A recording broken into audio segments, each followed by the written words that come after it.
This is like, you know, when you want to say something and you've got something on the tip of your tongue and it's just like, ugh.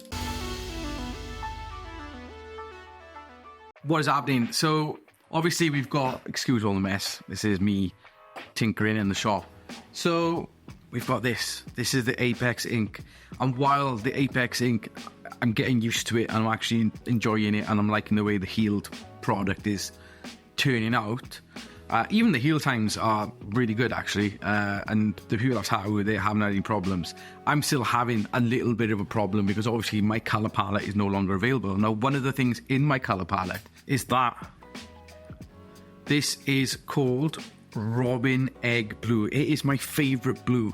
I absolutely love it and I use it in loads of my tattoos along with a load of other blues. So my mission for myself is I'm going to try and mix my own version of Robin Egg. So far the colours that I've been using, which I've found work the best for getting any sort of blue when it comes to the Apex colours, is, where is this colour by? This is the Void Turquoise. This is the one colour that I feel is closest to being able to get that mix, get what I want it to look like. And this is where the experimenting is going to start. So I'm going to be taking notes and you're going to join me on this journey, and fingers crossed, no, this ain't going to be done in one video probably. It's going to be done over a period of time, unless I get it first time. If I do, happy days. But you know, join me in the journey and we'll see if we can get a colour that is close to Robin Egg Blue.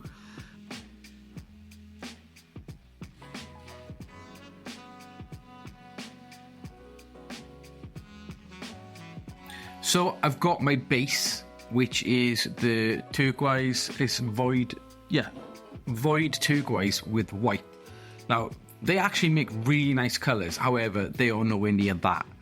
So this is where the experimentation comes in. Now, obviously, it's more a green heavy pigment, and we want it to have more bluiness to it. So what I found is using the Portal Blue, that kind of brings it back over a little bit to the way I want. So I'm going to just add a drop of Portal Blue in each of these just to see how it changes things. So this is actually making a nice bit of a difference.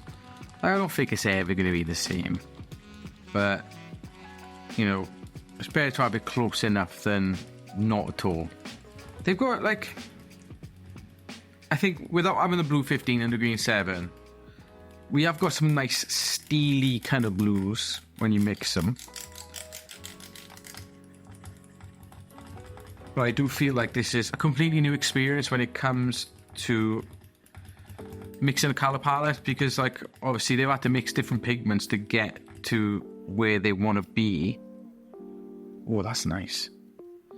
But that means, you know, when we mix colours to try and get the colour palette we want, we're going to get different results. So definitely experimentation. And I think this is the same across all of the Reach colours.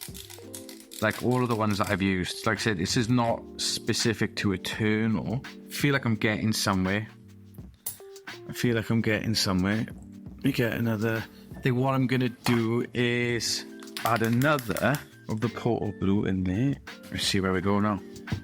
Because obviously some of the colours are, oh shit, because some of the colours are, you know, green heavy or on the green hue. Others are on the purple.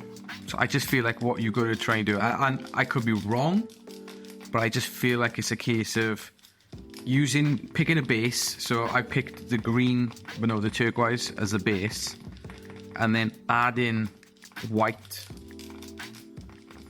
And then just slowly introduce the blue, or say the blue, the purple hued blue, until we get to a point where it's close. But then, and then this is where it goes out of like what I would normally do, where we're going to start introducing other colours then to try and change it even more. Yeah, I like that blue. Still got that, like I said, that silvery tint. Oh, so fucking close. This is like, you know, when you want to say something and you've got something on the tip of your tongue, and it's just like, ugh, it's so close. You're so close to remembering what it is, but you just can't for the life of you.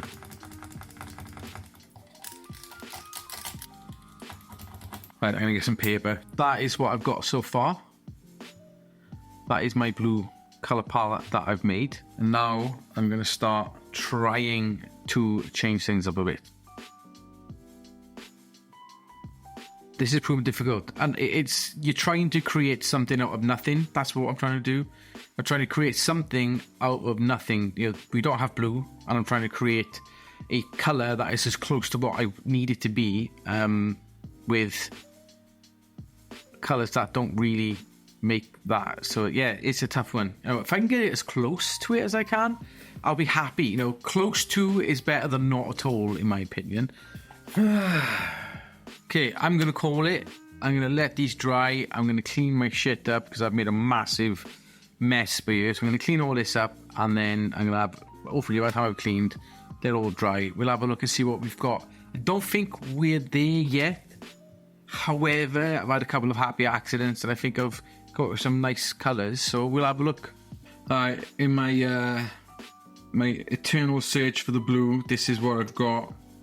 Obviously, this is the blue that we, you know, love, the one that has been what we need for years, and that's what we've lost.